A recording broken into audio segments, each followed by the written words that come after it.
Today we're very lucky to have with us a guest speaker from Johnson County Community College, a writing across the curriculum specialist who was a former colleague of mine several years ago, and who I was fortunate enough to see this, a variant of this presentation in a colleague-to-colleague conference.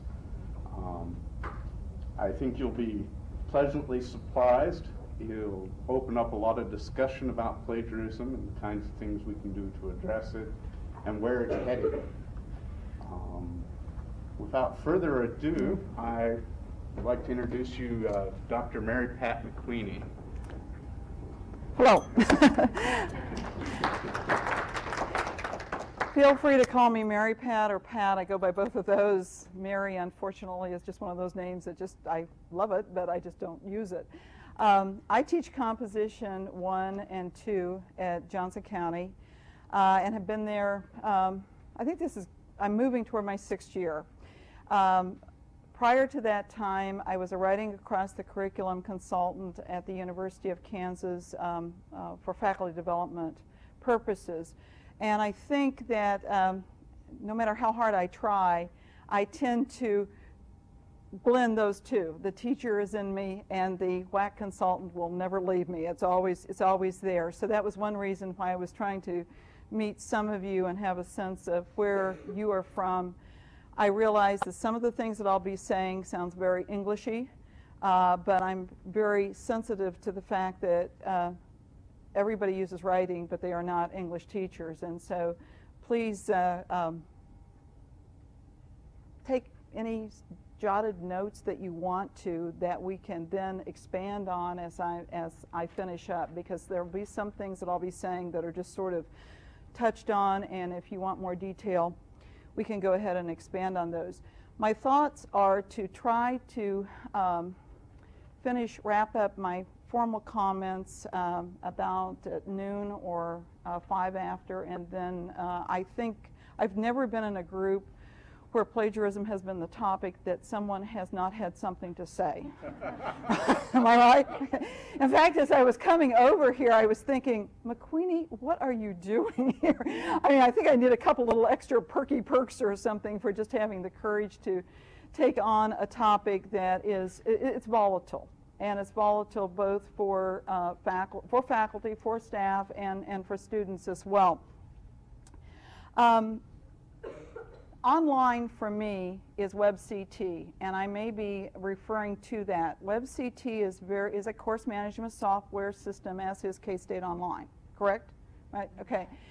And from my knowledge, thanks to a presentation that was done at a C2C conference and by looking at your sample on the website, I think that we're comparable enough that some of the references, some of the tools I'll be making mention of in my own environment will make sense to you as well. And if they don't, we can clarify, and Ben is certainly familiar with both, and I'm sure that some of the rest of you are as well.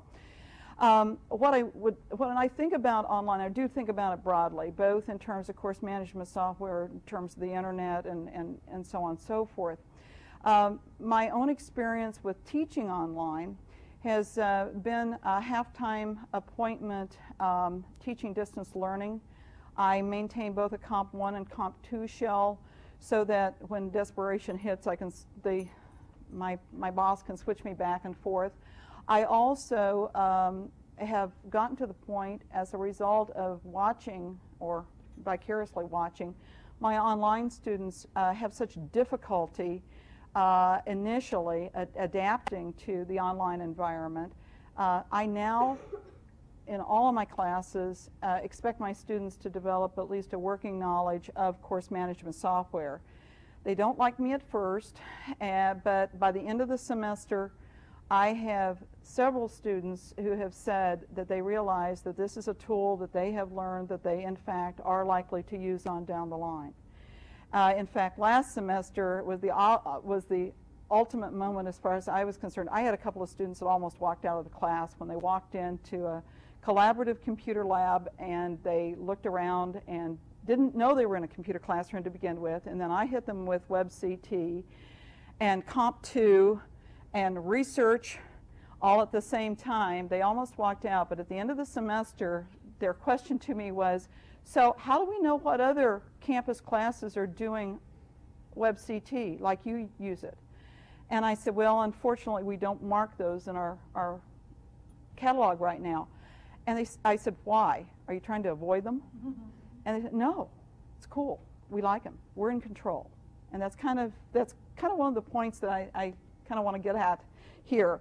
I think, as we were talking earlier, perhaps one of the things that we need to start with is definition, because I think that plagiarism has suffered badly from fuzziness and from sort of morphing of definitions for various occasions. I am not saying that this is the definition. I am saying that this is one that is an operative definition from a group of people who have an impact on all of you. This is the Council of Writing Program Administrators. These are the people who run freshman, sophomore writing programs, freshman, sophomore composition programs, either the people who run advanced comp programs, people who run writing across the curriculum programs. And so there's a trickle-down effect here. This definition was arrived at after much, underlined 5 times, discussion on listservs. You can access that definition if you have the handout. There is the Council of Writing Program Administrators, and the PDF URL that I have there takes you there. And I have that bibliography online at my website, and you can just click into that if you would like, because what they have included in addition to this definition is it's a position paper, it's a white paper. You may not agree with it, and but the point is that this was arrived at by some discussion of people who take their work very seriously, but there are some controversial things in here. And if you'll notice, in an instructional setting, plagiarism occurs when a writer deliberately uses someone else's language, ideas, or other original, not common knowledge, material without acknowledging its sources.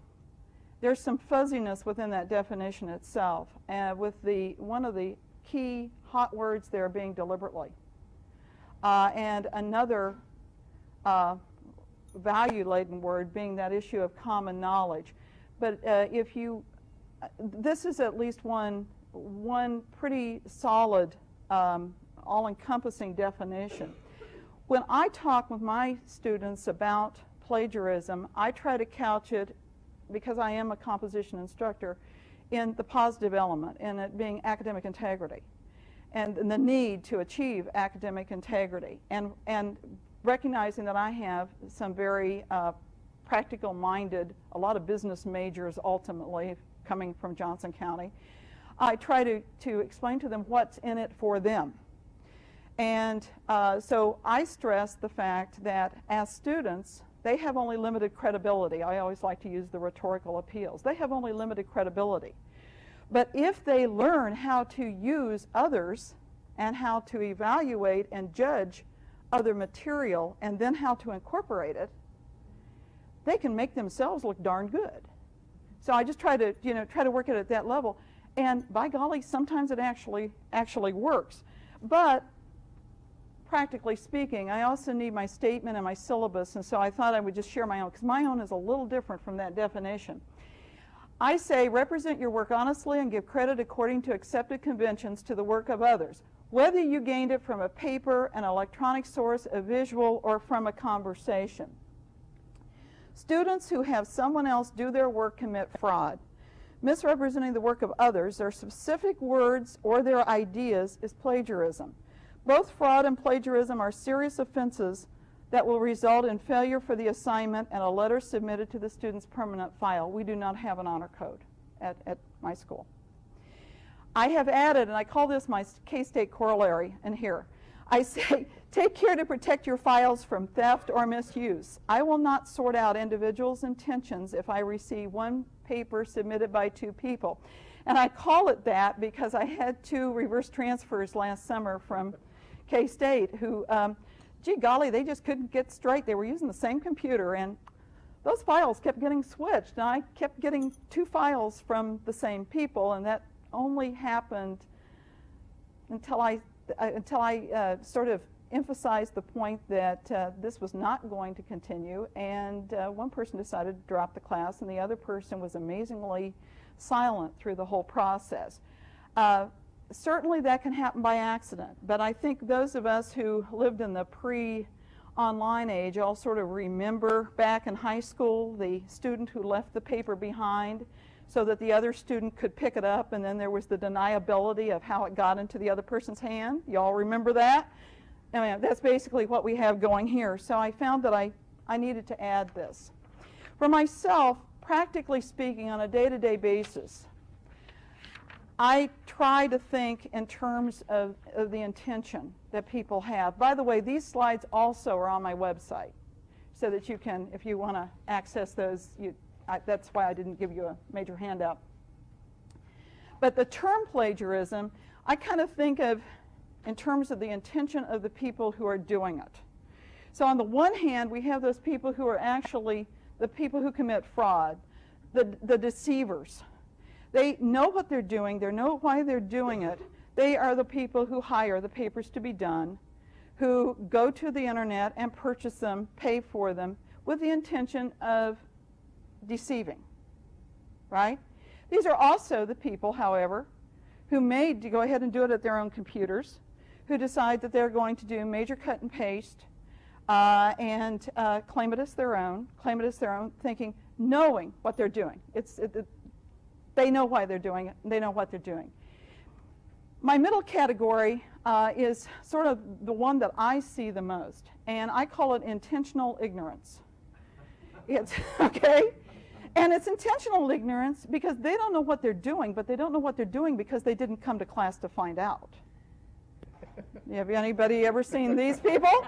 Okay, these are the ones that they miss a third of their class. They know someplace along the line there's a paper due, and they truly are ignorant in the sense that they don't know what the specs are. But this is what a paper looks like, so I'll use it, okay? I don't have a lot of mercy for either one of these. I'm not very compassionate, all right? This other group is the group that I am concerned about. These are the people who, if they knew enough and knew how to manage things the right way, would in fact be doing it right. But they're confused. And they're confused for whatever, they're confused with good intentions, all right? And that's what I want to get to a little bit with the online issue, because one of the things that has happened is that the playing field has changed immensely. And these people are somewhat caught up in the confusion with those of us who are doing the instruction, sometimes not necessarily realizing that how much the playing field has changed for them. To help myself realize that, at this age that I'm at, I tend to function by association, going back and, well, what was I doing then, and that sort of thing. I'm really embarrassed to say this, but I did a little digging, and I found what I was doing 40 years ago this semester. Isn't that embarrassing? Okay. But it's kind of interesting in that I was taking the class that I am teaching now. So that really helped me as I was trying to think about this. Where was I? I have a really fairly good memory of my mindset at the time, scary though it was. But I mean, it was literally 40 years ago this semester. This was turned in April the 12th, 1965, all right? How many of you know what erasable paper is? Ben does not. How many of you know erasable paper? I want you to know something technologically, any of you who are scientists in here, the ink held. The ink held. This is a manual typewriter, manual portable typewriter. Those were the two, I mean, that's the technology I was using, right? Now, traditional assignment, and the assignment is one of the issues. Traditional assignment made at the beginning of the semester.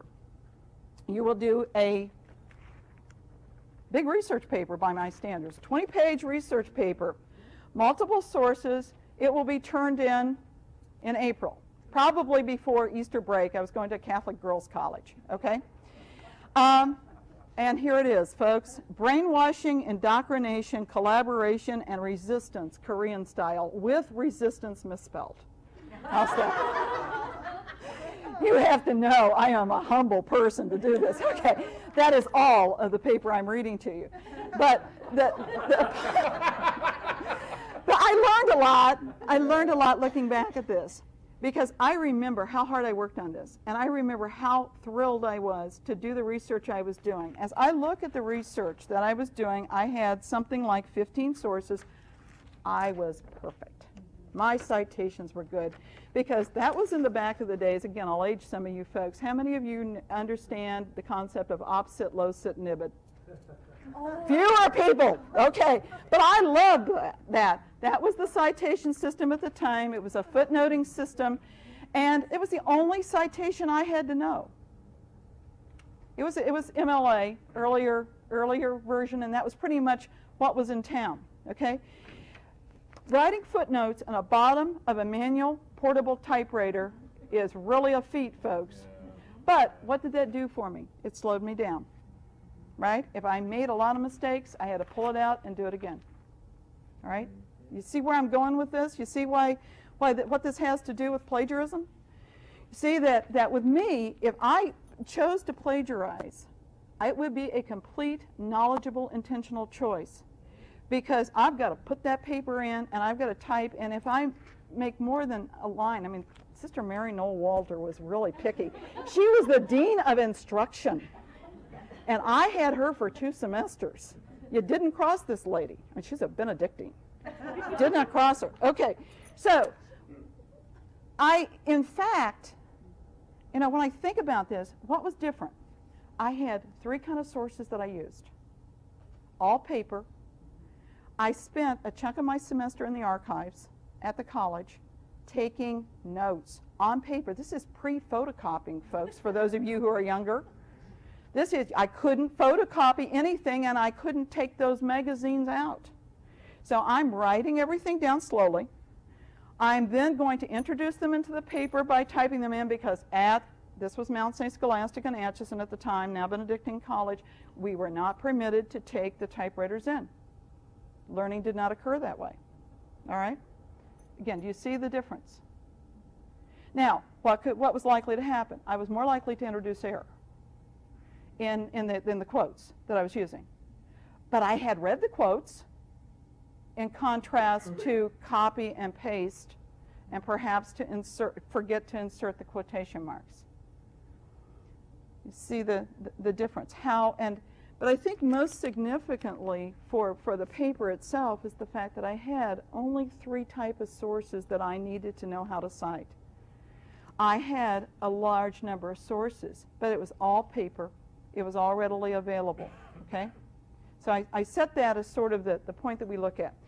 The sad thing here, perhaps, and this is sort of another strand that I want you to think about, is that this was, in fact, a descriptive research paper. What in my biz we call a descriptive research paper. It's an encyclopedia entry. I did a lot of research. I really thought I was a scholar doing this.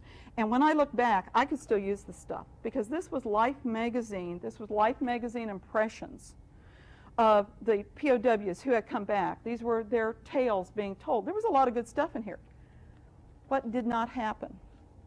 Sister Mary Noel Walter was an excellent teacher, but I have no recall of her ever asking, why do you want to write about brainwashing, indoctrination, collaboration, or resistance Korean style?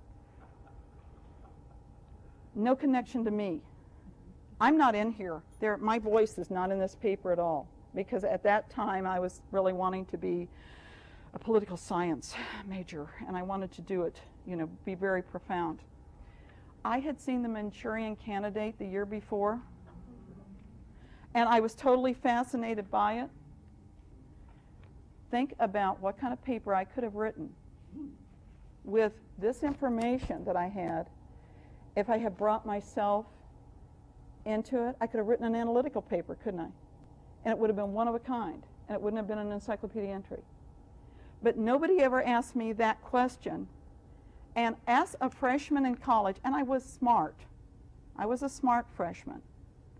But as a freshman in college, I thought research papers meant research that you then presented back. I didn't know that it was okay for me to be in it. Make sense? Okay? But I never would have cheated. I would have gone to hell. Right? I mean, okay, and that's an important point, and that's the point that I think that we really need to emphasize, because ultimately, it is the value system that makes a difference here. I knew every one of the students in my class. We have been in that same English class for 2 semesters. I knew everyone in my freshman class. There were 150 of us. I would never, ever have betrayed them. I never, ever would have betrayed the values of the school itself, because I had signed on to that. And on top of that, I knew exactly how much money my parents were putting out, and they wanted me to have the best and to do the best. I think that that is probably a major issue for us to deal with. The environment, the culture. This is at least what my students tell me, because I have my students write a paper, some aspect of academic integrity. And my group last semester, and these are good people. These are good people. These are people that I don't feel would be cheating in any way, shape, or form. These were folks who said, well, why not buy a paper? If it's going to cut down our time, and we can maybe enroll in more classes, and make it easier for us to get through the classes that don't really count for us, then why not? One of your students, again, reverse transfer, this is a positive story, wrote an excellent paper, a summer Comp 2 class, using a straight business model about the viability of just simply hiring a paper to be done. He, of course, at the very end made the point, but that is not what it's about. But it was interesting that out of a group of 40 students that I had last semester, I never saw the word learning.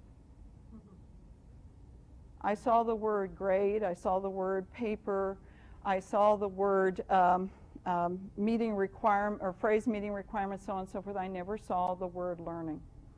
Okay?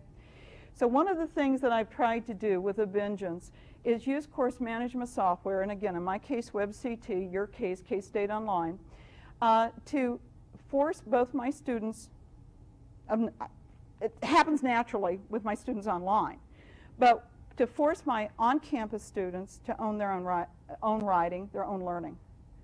They have to log on. If they don't log on, it's their choice. They can't blame the teacher. And this came home to me last semester when I had a Comp 1 student in class. When I showed them what I expected them to do, how I expected them to drop their assignments into a Dropbox, how I expected them to check a calendar on a regular basis, to check their email on a regular basis, to check the bulletin boards and engage in bulletin board conversations. He said, well, gee, he said, I just come like teachers to hand me papers and I fill them out and I give them back. And I said, well, welcome to college. This was a good student, because that's student, right? You know what I'm talking about. I think I have found this to be really successful, and I have found that my students at the end of a semester, at the beginning of the semester, they're not happy campers. At the end of the semester, when they realize that it is their choice and they got the grade, the teacher didn't give it to them, they got the grade. They're very happy about it. And they also realize that they now have a tool. Just like PowerPoint, just like word processing, it's a tool that they can use on down the line. So this actually causes them to sort of enter into a learning environment. It allows me to promote student conversation. I put up class pictures. I would never feel legally comfortable doing that on the web because of the lack of security. But with a secure shell, I can do that. I've had students say to me, you're the only person that I've ever known that cared enough about what I look like to take my picture. Last week, I had a student ask me if I would bring my camera back because he didn't like his first picture. That's good. That's good. Because at my school, we have a lot of people who don't have a lot of really good self-esteem, and that's really good. I don't require them to have their pictures up. I have one student who only wants her name up, and that's fine. But the point is that they can then log through. This is on a PowerPoint on the front screen of the shell. There's a discussion board that I bumped into this idea of a cyber lounge. Any of you use a cyber lounge that are using online? I went to a conference last year, and a person made the comment about having a cyber lounge. I had no idea what it was, and it didn't sound like it made a whole lot of sense to me. It's really tricky to put up. You just put up a topic on your discussion board that says lounge, and then you tell the students that it's theirs, and they can sit there and chat and do whatever they want to. Well, you know, when you have a political season or when you have volatile topics going on, you have all these people online especially who want to chat about this stuff, especially the older students, and they don't have any place that they freely feel that they can.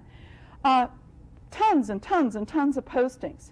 Now, you can do that anonymously, and some, I don't know if you can on yours or not. I don't like to do it anonymously. I want to be in there, and because I want to make sure that we're engaging in civil discourse. A couple of times when it came to John Kerry's position on abortion in Kansas, it got a little iffy. And I came back in and talked about the language involved. And were there alternative languages that they could be using that would still get the point across, you know, and so we communicate. But the point is, again, they're talking, and they're talking to each other. That makes a difference when it comes down to, do I then turn around in the class and cheat? You know? I also expect them to use peer review. Peer review is an English thing, where the students are seeing each other's paper drafts and giving each other feedback according to whatever standards the teacher chooses to set. And that's really important, to set those standards. If you're interested in peer review and you're not really terribly familiar with it, feel free to send me an email. I'll give you a lot more information on it. The advantage of this is that it is publishing a draft of the paper that the student is committing to. It's also an opportunity for the teacher to, or the teacher or the TA, to give feedback privately or publicly, you know, however you're choosing to do that. It's sort of a contract without them realizing that it's a contract, in the sense that they posted it up there. And then certainly there's chat that's available, again, just to get them talking and realize that whether they are online or whether they are in class, but they're home, they're someplace else, that this is for them to be able to go ahead and use. I also think that it's really important to involve students in the process. And whether, in my case, it's the process of writing, or in your case, most of your cases, is the process of what the learning is, what your, you know, what the goals are. What are the assignment strategies that you're using? I actually am to the point, because I have found that my students do not believe that plagiarism has a victim. They consider it to be a victimless crime, and they consider the student, they've told me this, they consider the teacher to be totally responsible to end it. I decided, well, okay, we got war here. So I explain why my assignment is the way that it is, and how I'm attempting to maintain academic integrity by the nature of the assignment that I'm providing. It does a couple of things. It makes them remember what the assignment is, maybe. It shows them why I'm chunking out components of the assignment rather than doing the whole thing, rather than asking them to simply give me a final product. And it's also reminding them that they are victims, that they don't have the options to write the way that they might in a different environment, and they don't have those options because somebody else has taken those options away, not their teacher. And I also want to encourage exemplary communication. One of the things that I've learned, and again, I realize that you folks work from freshmen through PhD folks, but I teach freshmen and sophomores, and I teach students who have no idea that there are professional standards out there. We have some excellent career programs at my school, and those folks do a fine job of orienting their people. But for people who are taking gen ed courses, I think that it's sometimes helpful to let them know that this is how people talk, and this is how people communicate. We very often ask them to write papers where they're pulling in exemplary sources, but they have never seen this before. I think this is especially important for those of you that are teaching the gen ed courses where the introductory textbooks are not, don't give any of the original writing there, or don't give any of the actual writing from your field. You know what I'm talking about? Biology, for example. So the sciences very often will give general ideas, but they will not necessarily demonstrate exemplary writing. I just walked in last semester and handed my students a bunch of my English journals and my college composition communication. So I just want you to flip through this. I don't want you to read them. You know, you can if you want to, but I'm not expecting you to read. I just want you to see what they look like. And then we got talking about, and this is how my field brings in outside sources. And this is how it looks in this journal, and this is how the same source looks in this journal. Can you translate? No. I said, okay, now a week later, we went through doing MLA conventions. Now, can you translate? Because that's all those conventions are. They're codes. Yeah, they could do it. Okay, now you can talk their talk. That's all it takes. You know, I do not have the courage personally to have any of my students on any of my professional listservs. I am on listservs where there are students, especially graduate students, on there, and I think that's a, reasonable thing. But even if I'm able, within my own classroom, to make my students feel comfortable, and I'm fully aware that some of you are teaching large lecture classes, and that's a different ballgame. I'm teaching small classes where I can, in fact, know people's names. We can talk about large lecture on down the line if you'd like. But there's still issues that even if my students feel just as happy as clams working together, that they still have to deal with the online environment that we're working in now. What's the best places to search for a source? I had the library. My students online never go to the library. They go to the library vicariously, they log in, but they don't have to. They don't have to. Some of my students have found some really great library repositories that are out on the web. I have to require them to go to the Johnson County Community College databases, because they have found the sources otherwise, which is great, that's fine, except it drives me crazy when I'm trying to find them. So, that's one of the issues. So they have places to search. What's the nature of a particular source or site? I did a Google test the other day and just simply pulled up a Google screen and to check the different kinds of sources that were on one Google screen. They would have to know how to cite in at least 4 different fashions. I only had to do 3. See what we got here? And that's after they've already decided if any of this stuff is any good. And we had those complications. What's reliable? Who owns the text? Have you ever been in one of those cases where the student found something that's really great and you can't figure out how to get back to what the original source was? Was it cut and pasted? Had it been changed as it had been cut and pasted? And what was going on? One of the things that we did to play around with this a little bit is that when we were doing some readings from a textbook in the course, I had my students do a search for anything on the web about that particular reading. You would not believe my original assignment, I thought, how much was already out there written that teachers had allowed their students to simply pitch out there on the web, which then, of course, contributes to the availability of papers to then download and use. So what we decided to do, it led to a discussion. I didn't have to initiate it. It led to a discussion about, so what's reliable and what's not? What's information and what's just being written by another student like me, knowing what I know already? So that gave us the opportunity to move into a fairly creative, productive discussion about how to read URLs, how to go about acknowledging sources if they are secondary sources, or do you even want to in your particular area, and how to go about deciding good, better, and best information. And your fields all differ somewhat, and you have your own standards and all of that, but this was just one simple case of blundering into just tons and tons and tons of papers that have been sitting out there since the early 90s because a textbook did not change its readings, and because faculty encouraged students to publish, and the publish is now out there sort of polluting. When my students are doing research, this is something that it was not an issue, right? I mean, but they need to know how to do Boolean logic, just the basic, is it an and, is it an or, is it a not? And this is something that, at least at the freshman, sophomore level, I've found that is not something that all students come in with.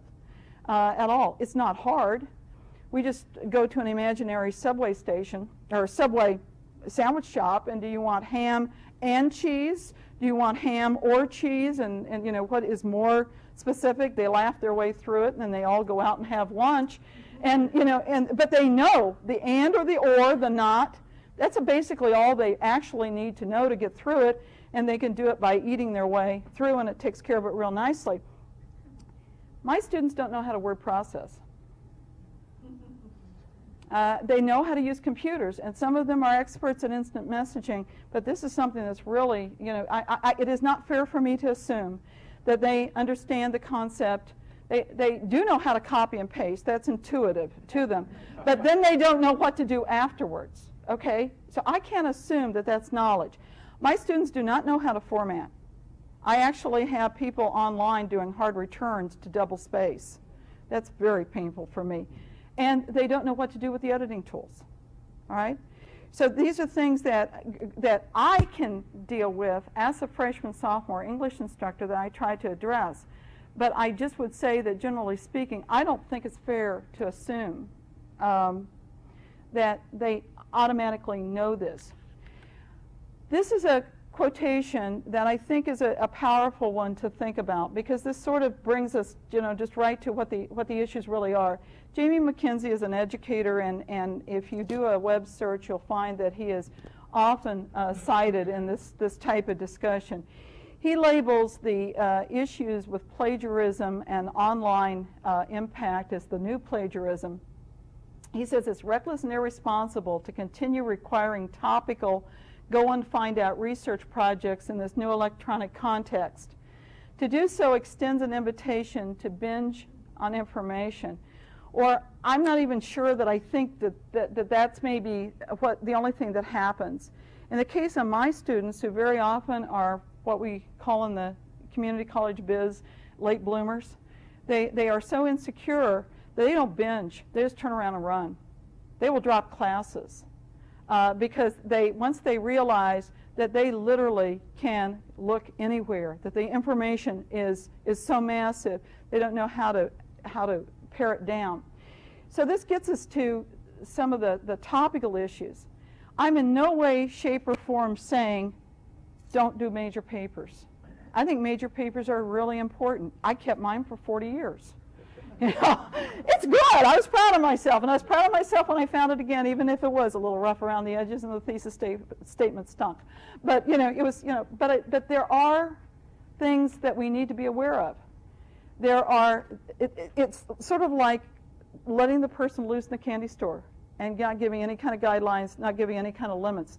So here are a few things that come from a combination of what Jamie McKenzie said, which the site is on your bibliography, and also from what I've learned from writing across the curriculum consulting. More options are not necessarily better. I try to specify some sources that will at least cause them to have to pay for a paper, because I expect them to have specific source. They can't do a download, okay? And I take the time to at least, I don't spend a lot of time doing it because my job is to teach, not to police. But you know, I take the time to at least make sure that there's not, somebody else didn't have the same brilliant idea that I did, you know. And then once I have that, I specify some sources and then go from there. What I've had better luck at recently is actually embedding assignments, logging them together. I think I mentioned this in the next screen that comes up, but it's kind of appropriate here. Like right now, while I'm gone, this is a great reason to be here today, my students are doing resumes. And they're doing resumes, they're doing personal statements, and they're doing cover letters. And so then what they will next do in their next assignment, I want to teach them analysis. So they're going to be using the rhetorical appeals to analyze their personal statement. This will be the first analytical paper some of my students have ever used. This will be the first paper where they have had to cite themselves. This will be the first paper where they have, or refer back to themselves. I'm not going to ask them to cite, but I'm going to ask them to use some of their classmates' feedback to them as material to incorporate. They aren't going to find that baby on the web, okay? So then, after we've talked about that, then we're going to move on to some papers where where I'm telling them what some of the sources are, and then I'm expecting them to go out and find some of the others. So then if they trip up, they're going to be tripping up in front of all of their classmates who have read the same material. But they also are still going to have something new that they can bring to the conversation, because I think, we really ought to be in this learning business, and that's what I'm trying to get at. So what I'm trying to do in this case is kind of do many themes within a larger theme, but I'm also trying to pull in writing theory, because I actually do believe that freshman, sophomore composition courses do have content, and I want to pull in a little bit of the theory. Or some of my colleagues have had great success working off of the students' not only career goals, their professional goals, and the goals of your profession, and it makes a big difference. Jamie McKenzie emphasizes this information, and it's information that I keep reminding myself of, is the idea of promoting the higher learning thinking. When I was at KU, we did some research with the large classes, and also with how faculty decided to define their various assignments. It's interesting, but what you call a thesis paper in one class might be called a research paper in another class, might be called a thought paper in another class, might be called an analytical paper in another class, and we assume students are able to just sort of navigate back and forth and recognize what this all means. But one of the things that was interesting is that consistently the faculty said they wanted to be dealing with reading analytical papers, papers that analyzed and that used outside research. The students invariably handed in what we would call descriptive papers. They were dealing with whats, when the faculty wanted the how and the why, and what is the best option, what's a good option, so on and so forth. So we asked the faculty, what did you say to explain that? Well, they should know that. It's a research paper. Okay? They didn't know that. They didn't know that because they gravitated back not only to what they had done for Sister Mary Walter in freshman English, but for what they had done way back probably in 8th grade, where they got an A on that paper that was essentially an encyclopedia entry. One of the things that we see a lot in the composition business is that students really do hold on to those old chestnuts from way back when. And they will gravitate back no matter how good their instructor is at this point. Under pressure, they'll go back. Any of you that are in foreign language, you know that students under pressure will move back to what's in the back of their brain, what they're most comfortable with, and that's what happens here. Process tips that come in: make writing real, scaffold assignments across the course, chunk out tasks to permit damage control and accountability. That is probably the single most useful tool. If an assignment is made at the beginning of the class and is turned in at the end, well, you've given 3 months here for people to hire somebody to do it or for them to do a search, okay? On the other hand, if there are checkpoints along the way, the students might actually back up. My online students, I have had 2 students who did not read the content module that I gave them. They were just trying to go directly to the assignment. When they got to the assignment, they went to the quiz that was sort of a worksheet for them, and the questions didn't match their perceptions of what this particular task was to be. I got a message back saying, well, I don't understand this, so on and so forth, so I can nicely send them to screen such and such that gave them the detail. Well, then they realized that what they had tried to do was simply jump the gun, actually turn in a paper they had already done, is what it amounted to. But then when they realized that wasn't going to get it, well, would you reset this document that get rid of the document I've already submitted so I can do it again? That is the difference between the document that they made the mistake on was worth 10 points versus the document that they would have turned in that was worth 100. And they still did it within the time that they can get it in on time with no problem. Had that checkpoint not been in there, I would have said what when I saw these, these documents that were all wrong. And so I'm a firm believer because it enhances both the students' learning, allows them to take control, them to acknowledge error of their own, and then them to make the remediation, and that's what I think is really important. Feedback from peers. Get the peers engaged in your set. Draw on templates with temperance is another something that I do that works really well. I ask my students to go to, in the WebCT shell, my students are using a reference module. In the reference module is the link for our Johnson County Community College MLA handout that's presented by the Writing Center. I've taken that and I've chunked it out so that it is online, print, and other. My students can go to that after they have decided what the text is that they are using, the nature of the text. They decided if it's print, they can go to the print link, find the template, copy, paste, and then change it, right? Some of you may not agree with that, but I really think that it helps put the citation business in its place, not make it the do-all and end-all, but make it a tool for them to communicate effectively online. Incorporate communication across the curriculum. Bring in the oral when possible. It's not possible online very easily. It can be done, but it's not possible online very easily. But certainly on campus, if they're using online resources, they can use the online to present orally. And it's, again, another challenge. They're less likely to cheat if they're going to find themselves doing things like presenting to their class as a whole. Very quickly, to defer fraud at first grouping, consistent policy, your honor system, for example, Google, commercial systems, but I would really urge those be used with care and reflection. What will and will not the system detect? It can't detect everything. Have students given permission to have their papers put in the databases for the commercial systems? And that's an issue that you have some readings there that deal with that. My final positive thought here. Russell Hunt says that this concern with online plagiarism has actually improved our instruction because it causes us to think about traditional writing genres and trite assignments. It causes us to think about something other than just the feed in the banking model and knowledge and education, and it promotes thinking about the interrelationships of academic integrity and thinking and how bad can that possibly be.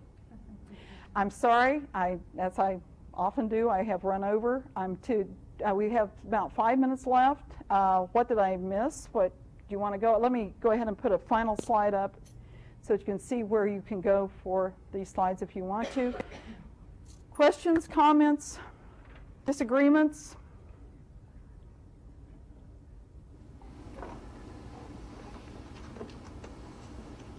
How do you handle plagiarism when you see it? For myself, if I see it, our school does not have a set, it has a statement. It does not have a system for handling it.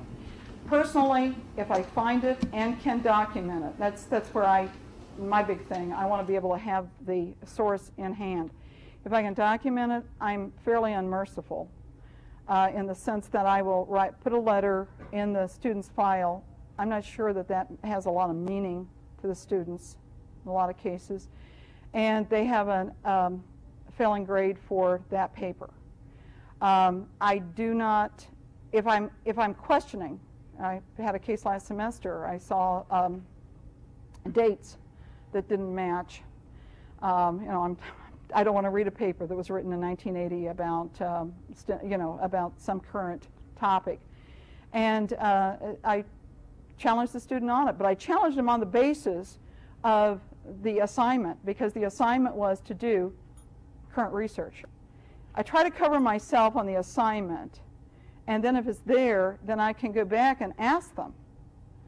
But I don't have to accuse them of the cheating end, but they know that I know.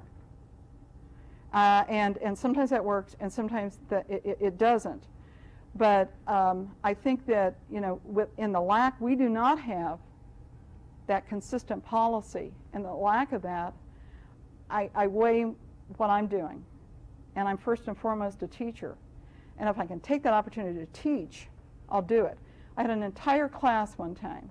All but 2 of the students were high school students taking the course for dual credit, a nightmare. They turned in papers that were being written from sources that I had given them. So they're all using the common sources, and they are just plagiarizing to oblivion. I read 3 papers, and I thought, what is this? And I stopped reading at that point, went back to class, and said, okay, we need to talk, we need to stop, here are your papers. Let me go through how to do this. Obviously, I think we had a failure to communicate. Here's how to do this. Now I want you to, I'm explaining it, I explained it, then I sent them back with the papers to make their decision. Had they done it right, had they not done it right? If they wanted to meet with me, they could, but again, I was trying to put it in their lap to assume the responsibility. All but one, and this was the queen of paraphrasing, all but one either acknowledged I have a problem, let me redo it, or no, it's right, I'm on target, and they were correct. The queen of paraphrase plagiarism, yeah, no, it's cool enough. Okay, fine, and I graded it. You know, especially in that gen ed level, you know, they've got to get a grip on the fact that they've got to assume some responsibility on this, and so I try to do it that way. Yes, sir. With that, I appreciate your comments a lot, and I detect that you're not fond of Turnitin, and we're. Let me just mention a couple of things. I almost used it once. Okay, and then I asked myself, where are they getting these papers? And I read the article that is in the bibliography by Nick. I'm not sure how to pronounce his name. Carbone. Okay, it's worth reading, and he claims one thing. Now you should know that he is writing tech notes for Bedford St. Martin's, which is a competitor to Pearson, which owns Turnitin. So I mean, I'm aware. I'm trying to think reliability of source here, but Nick is well respected within the writing field.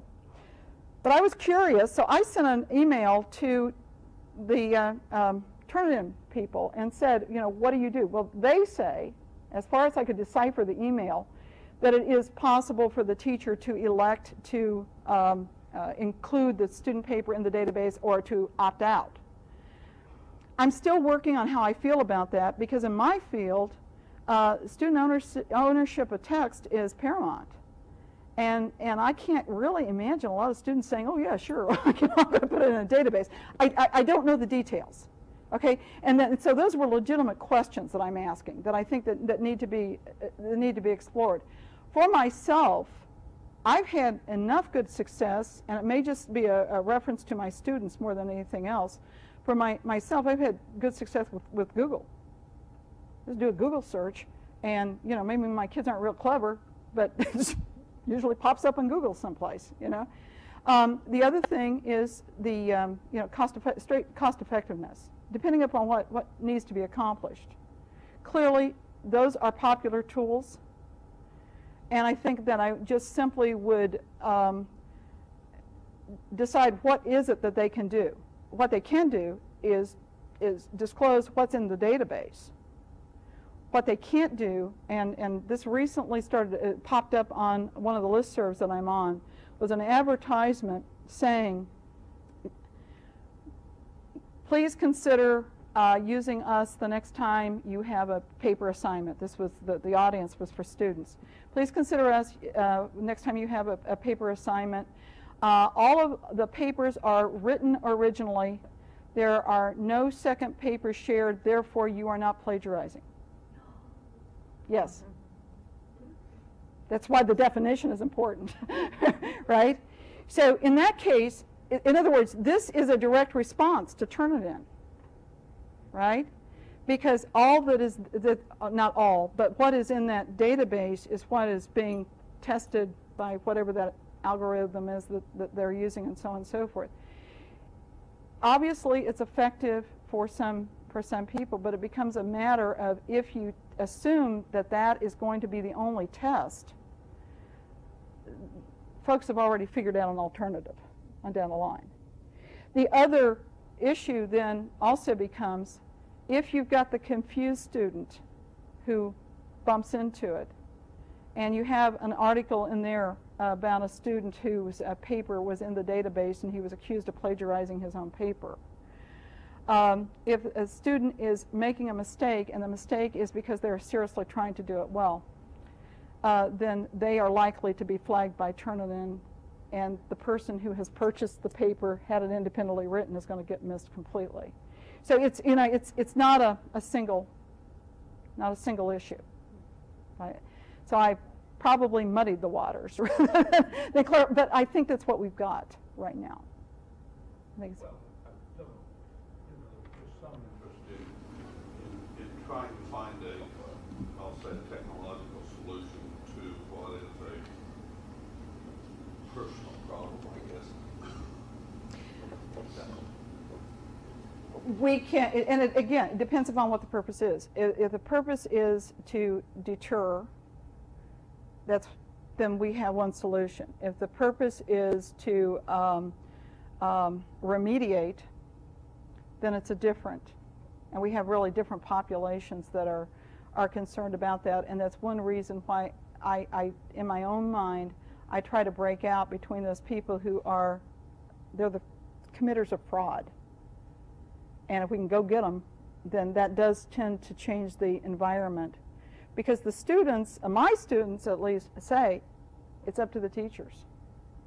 Now, I disagree with that, but my classes are small. My classes are small. And I have done large class research, and I'm very aware of how different that is. My classes are very small. Because I teach in a collaborative computer classroom, mine start at 20.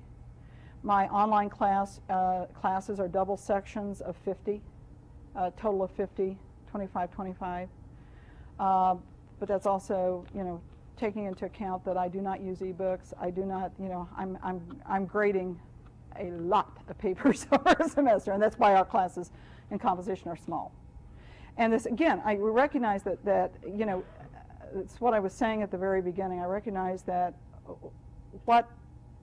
that those of us who teach composition, that we really do try to begin the conversation. But on the other hand, if those skills that they learn there, if they're not held accountable to those on the other end, and if people are just assuming that they are automatically going to know how to transfer those skills from one discipline to another, they don't automatically know how to do that. Even at the graduate level, the research is, people have followed other students through. We sort of make the assumption that plagiarism only exists in written documents. And that, yeah, and you're correct, it does not. Would have any credibility to the assumption. I can plagiarize a math formula just. You can plagiarize a math formula, you can plagiarize a website. Our IT people made the point that they like our definition to include visual representations, because that can occur certainly. I mean, a document can have a chart that has been hijacked from somebody else. It's a lot of, and using the term confusion again, recognize how difficult that is for students to realize when they think that the web is sort of a free superhighway to capture and plop in. I mean, when my students are playing around with PowerPoints, I have to kind of keep that under control so they're not just plugging and pasting things. And we start talking about, what's one thing when you're testing things, it's another thing when you're capturing it and claiming it as your own. Is that is that legit, or do you give credit, or this sort of thing? But again, to the extent that we can approach it from the academic integrity perspective, and then this is an information flow, and do you want them to do this damage to you, it can help out a little bit. Yeah. Go ahead. Failed a student? Pardon? Have you ever failed a student and it worse? Horrible case. Some horrible cases. The worst single case that I had was a student, I failed a paper that caused the student to fail the class. After failed the class, I found out that the student was taking the course for dual credit, and it was a required course for her high school graduation. I almost did not go to my nephew's graduation because I was so torn up about it. It was horrible. You know, and I just, you know, when they talk about victimless crimes, it's like, no, I know what I felt like. But I had no option. The paper had been plagiarized from a document I had given the student online and had then been reformatted, so she fully knew what she was doing. Yeah, it's horrible. Really low-tech things also. When I was teaching a long time ago, I had them do in-class papers, in-class writing on a particular subject or whatever. And if those, and we talked about how to do the very best they could, structuring everything. And if those papers, in-class writing, were significantly different than the papers they turned in, Yes. you know, it's not very good. Yes, yes, and it's interesting because the students coming from high schools that are where they are getting a good bit of training in this, if they do have in-class writings where you are asking them to revise, they will be very cautious about asking you, you know, I got a new idea, I went this direction, is that okay? And the very fact that they're asking is giving you the sense that okay, they've got the sense of what the issue is here, and you know, but it's very, very difficult. And if you think about, I mean, we could do a whole other session on the anthropology and the cultural considerations of plagiarism. You know, if you think about the societal pressures that are working on faculty on the one side, students on the other, and again, with this term learning not being very much at the fore, but if you, as my one student said, people don't realize how much I work, how busy I am, and how much I am trying to get accomplished. And I think that, you know, we have those kind of factors that play in there, and it very often has to do with priorities and with choices. And then at the same time, we have that other strand of people who want to test the system and who are pathological in some cases.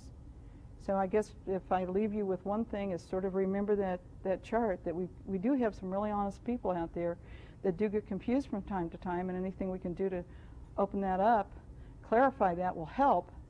And then on the other end, and these are the people who want us to clean these other guys out as much as we can. Thank you so much.